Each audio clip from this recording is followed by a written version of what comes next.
Hello friends, Inu के flavoured kitchen YT पे आप सबका स्वागत है। तो आज फ्लेवर्ड किचन वाईटी पर है राधा अष्टमी श्रृंखला की एक और रेसिपी जो मैंने राधा अष्टमी को बनाई थी राधा रानी को भोग लगाने के लिए। तो उसी श्रृंखला में आज की रेसिपी है हमारी कढ़ी की रेसिपी। और आपको जैसा कि पता है कि राधा अष्टमी पे मैंने जितनी भी रेसिपीज़ बनाई हैं वो सारी बहुत ही क्विक रेसिपीज़ हैं। तो कोशिश यही रहती है कि मैं आपको डिटेल वे में उन्हें बता पाऊँ। बाकी दोबारा से मैं डिटेल में आपको ये रेसिपीज़ प्रोवाइड करा पाऊँगी, लेकिन मुझे लगा कि मुझे आपके साथ इसे साझा करना चाहिए, तो इसलिए मैं इस श्रृंखला में आज कढ़ी की रेसिपी लेकर आई हूँ। तो ये राधा रानी को भोग लगा था और राधा रानी को कढ़ी बहुत पसंद है। तो मैंने सोचा कि क्यों ना मैं आपके साथ भी इसे प्रसाद को, जो राधा रानी को भोग लगने के बाद प्रसाद ही बन गई थी, इसे मैं आपके साथ साझा करती हूँ। तो चलिए स्टार्ट करते हैं अपनी भोग वाली कढ़ी। तो भोग की कढ़ी बनाने के लिए अगर आप मेरे चैनल पर नए हैं तो फ्लेवर्ड किचन वाईटी को सब्सक्राइब कर लीजिए, बेल आइकन को प्रेस कर लीजिए ताकि मेरे रेसिपीज़, मेरी वीडियोस की नोटिफिकेशन आपको फटाफट से मिलती रहे और आप मेरी रेसिपीज़ को एंजॉय करें और देखते रहें। तो चलिए स्टार्ट करते हैं अपनी प्रसाद वाली भोग वाली कढ़ी।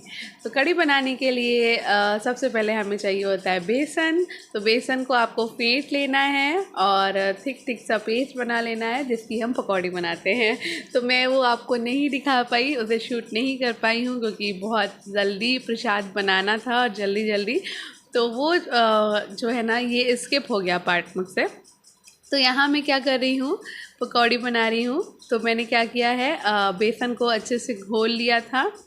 तो बेसन को ऐसा घोलना है कि आपको थिक सा बैटर बनाना है और उसको इतना फेंटना है, फ्लफ़ी कर देना है, ताकि जब आप ऐसे ना तेल में थोड़ा से पार्ट्स को डालो। तो ये मैं हाथ से बना रही हूँ और मैं हाथ से बहुत कम पकौड़ियों को बनाती हूँ, लेकिन जो कढ़ी की पकौड़ी होती है उसे मैं हाथ से ही बनाती हूँ। और देखिए कितनी प्यारी सी बन रही है।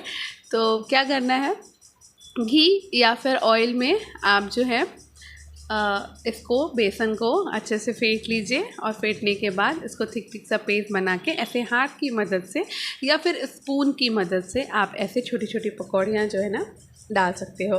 तो आप ऐसे गरम तेल में डालना है इसको। तो इस समय फ्लेम थोड़ा सा मीडियम रहेगा क्योंकि बहुत हाई फ्लेम पे हम नहीं डालते हैं, नहीं तो पकौड़ी बहुत जल्दी जो है ना रेड हो जाएगी और अंदर से पकेगी नहीं ये। तो पता है जितना आपका बेसन जो है ना फ्लफ़ी होगा, यानी फूला हुआ होगा, फिटा हुआ होगा, उतना ही पकौड़ियाँ भी आपकी बहुत ही फ्लफ़ी, मुलायम, फूली हुई, स्पंजी बनेंगी। तो इस तरह से आपको क्या करना है, धीरे धीरे से अपनी पकौड़ियों को डालते जाना है ऑयल में, गरम ऑयल में। और देखिए नीचे की साइड से हल्की सी ये सिकने लग गई हैं। तो बेसन घोलने का पार्ट आपको नहीं ने साझा किया, लेकिन फिर भी मैंने आपको 2-4 बार अभी बता दिया है कि आपको बहुत ही थिक पेस्ट बनाना है और इस तरह का पेस्ट बनाना है कि आप हाथ से इसको जब गिराएं तो ही ये गिरे, अपने आप से ये नहीं गिरना चाहिए। तो ऐसा पेस्ट होना चाहिए। और बस अब क्या करना है, इसको ना इधर उधर से उलट पलट के अच्छे से गोल्डन है ना अपनी पकौड़ियों को सेक लेना है। तो ये बहुत ही बढ़िया लगती है और कढ़ी पकौड़ी के बिना अधूरी है। तो मुझे तो पकौड़ी वाली कढ़ी पसंद है। कढ़ी बहुत तरह से बनती है लेकिन ये पकौड़ी वाली कढ़ी ही पसंद आती है और राधा रानी को भी पसंद आई होगी। तो चलिए इसको क्या करते हैं, बढ़िया सा गोल्डन सेक लेते हैं। तो फ्लेम यहाँ पर बहुत हाई नहीं रखनी है आपको, मीडियम टू लो फ्लेम पर इसको पकाइए। धीमी आंच पर जब आप पकाओगे ना तो अंदर तक सिकेगी, अच्छे से सिकेगी और अच्छे से पक जाएगी, क्योंकि बेसन की क्वांटिटी ज़्यादा होती है पकौड़ी में। तो जितना धीमी आंच पे आप सेकोगे उतना वो अंदर तक कुरकुरी भी हो जाएगी, अच्छे से सिक जाएगी। तो ये देखिए यहाँ पे बढ़िया से गोल्डन कलर आ चुका है। तो अब इसको कर लेते हैं, निकाल लेते हैं अच्छे से। और ये देखिए अलट पलट के आप पता है इस तरह से जब चला के सेकोगे ना तो छोटी पकौड़ियाँ कितनी सुंदर लग रही है। मुझे बिलीव ही नहीं हो रहा कि मैंने इतनी सुंदर पकौड़ी उस दिन बनाई थी क्योंकि मैं बहुत कम हाथ से बनाती हूँ तो अब चलिए छौंक लेते हैं अपनी कढ़ी को डायरेक्ट। तो चूँकि बहुत डिटेल नहीं है, मैं पहले ही बता चुकी हूँ। तो क्या करना है, घी ले लेना है अपने पैन में और उसमें मैंने डाल दिया है मेथी। तो मेथी से कढ़ी की छौंक लगती है, तो मैंने यहाँ पे मेथी दाना डाल दिया है। मेथी दाना जब आपका चटकने लगेगा तब हम इसमें डाल देंगे हींग। तो हींग डाल दो, हींग से सोंधापन बहुत अच्छा आता है, हींग का फ्लेवर बहुत अच्छा आता है। तो मेथी चटकने लगी है, मेथी दाना, और अब हमारा हींग भी पकने लग गई है। तो जैसे ही ये पक जाएगा उसके बाद अब हम इसमें करी लीव्स डाल देंगे, यानी करी पत्ता। तो अच्छे से करी पत्ता का इसमें तड़का लगाइए, बहुत मस्त लगती है और फ्लेवर बहुत अच्छा आता है, सुगंध आती है, सोंधापन आता है। तो करी पत्ता ज़रूर डालिए। और अब जा रहा है इसमें हल्दी पाउडर। तो मसाले पहले ही हम भून लेते हैं।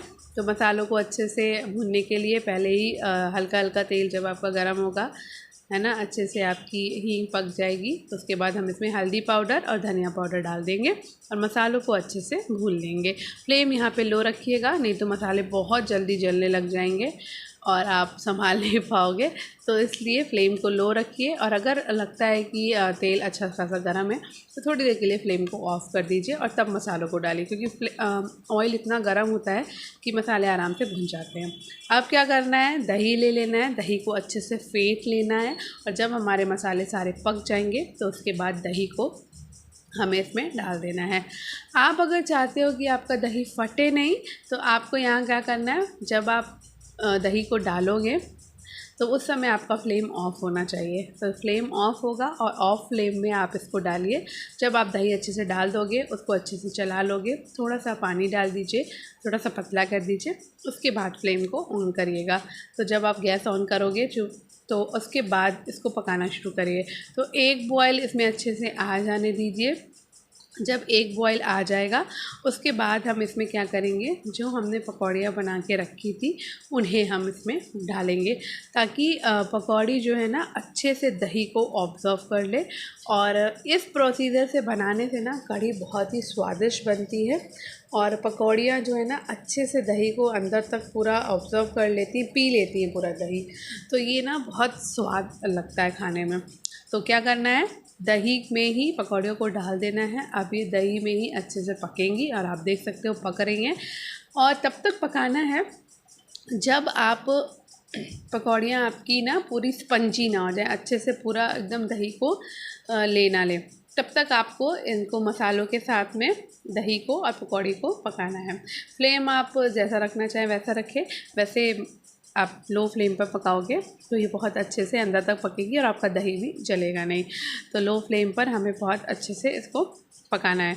तो अब क्या करना है, आप चेक कर लेते हैं बीच में कि हमें ना हमारी जो पकौड़ियाँ हैं वो अच्छे से दही को ऑब्जर्व कर चुकी हैं कि नहीं। तो उसके लिए अपना एक ना स्पून की मदद से या नाइफ़ की मदद से एक पकौड़ी को ऐसे उठाइए और उसे ना कट करने की कोशिश करिए, या फिर उसके बीच में फोक को डालिए। तो ये देखिए, इस तरह से जब फोक आसानी से आपका चला जाए तब आपको समझ जाना है कि ये टाइम हो चुका है कि हमें अब जो है यहाँ पर बेसन को डालना है। और हमारी पकौड़ी भी अच्छे से पक गई है और ऑब्ज़र्व कर लिया है इसने अच्छे से, पक तो गई है पर इसने ऑब्ज़र्व कर लिया है अच्छे से, स्पंजी हो गई है एकदम। तो अब क्या करना है, अब यहाँ पर हमें डालना है इस टाइम पर बेसन। तो ये देखिए, मैंने अच्छे से इसको ना देख लिया, देखो कितनी फूल के बड़ी हो गई। पता है, जब दही में हमारी पकौड़ी पकती है ना तो ये फिर थोड़ी सी फूल के बड़ी हो जाती है। और देखिए कितनी छोटी छोटी पकौड़ियाँ बनाई थी लेकिन बड़ी हो गई। अब क्या करना है, अब हमें थोड़ा सा बेसन एक बाउल में ना घोल के रख लेना है, यानी हल्का सा गीला गीला सा। तो इसको एकदम वाटरी वाला बेसन करके रखना है और फिर उसके बाद इसमें डालना है। तो जैसे ही आप बेसन को डालोगे उस समय पर आप लगातार इसको चलाते रहोगे, क्योंकि जैसे ही बेसन इसमें जाएगा ना वो तुरंत एकदम जमने सा लगता है। तो जब भी आप बेसन को डालें तो पानी की मात्रा बेसन में पहली बार ज़्यादा होनी चाहिए, ताकि जब आप इसमें डालो तो ये एकदम से गाढ़ा ना होने लग जाए और चिपकने ना लग जाए बर्तन की तली पे। तो और लगातार आपको चलाते जाना है, यानी एक हाथ से आपको इसमें बेसन डालते जाना है और दूसरे हाथ से आपको इसको चलाते जाना है। और जब थोड़ा सा इसको पतला कर लीजिए अच्छा से, जितनी आपको खानी है उससे ज़्यादा पतली होनी चाहिए, क्योंकि अभी बेसन भी पकेगा। तो यहाँ पे पकने का ही प्रोसीजर सबसे ज़्यादा होता है कढ़ी में। कढ़ी जितना पकती है उतनी ही ज़्यादा इसमें स्वाद आता है। तो अब हमने इसमें स्वाद अनुसार नमक डाल दिया है और इसको पकाते जाइए और पकाते पकाते क्या हो जाएगा, पकौड़ियों का कलर भी चेंज हो जाएगा और आपकी कढ़ी का कलर भी चेंज हो जाएगा। तो आप देख सकते हो यहाँ पर ये इतनी जो है ना कढ़ी जो है आपका कलर चेंज हो गया है और ये देखिए बढ़िया सी हमारी कढ़ी बनके हो गई है रेडी। थोड़ा सा ये मेरी जो रेसिपी है वो बहुत ज़्यादा डिटेल में नहीं है, बताने की कोशिश आपको कर रही हूँ क्योंकि ये भोग वाली हमारी जो रेसिपी है तो इसलिए थोड़ा सा आपको समझना होगा। तो ये बहुत पक के तैयार हो गई है, मतलब यहाँ पे जो है ना पकाने का प्रोसीजर ही ज़्यादा है। जब ये थोड़ी गाढ़ी हो जाएगी और आपका कलर चेंज हो जाएगा तब आपको समझ आ जाएगा कि आपकी जो कढ़ी है ना वो पक चुकी है। तो यहाँ कढ़ी बन की हो गई है रेडी और अब मैंने इसको बाउल में सर्व कर लिया है। तो कैसी लगी आपको ये भोग वाली कढ़ी की रेसिपी? अगर आपको ये पसंद आई हो तो रेसिपी को लाइक करिएगा, शेयर करिएगा, चैनल को सब्सक्राइब ज़रूर करिएगा। फ्लेवर किचन वाईटी के साथ कनेक्टेड रहिए, फ्लेवर किचन वाईटी को सब्सक्राइब करिए और मैं बहुत जल्दी इसकी पूरी डिटेल अच्छे से रेसिपी आपके साथ साझा करूँगी। पर मुझे लगा कि मुझे ये अभी आपके साथ साझा करनी चाहिए कि आप भोग में भी भगवान को कढ़ी का भोग लगा सकते हो और बहुत ही आराम से बन जाती है, ईज़ी। और देखिए कितनी आराम से एकदम स्वादिष्ट कढ़ी बनके हमारी हो गई है ready. Thank you for watching.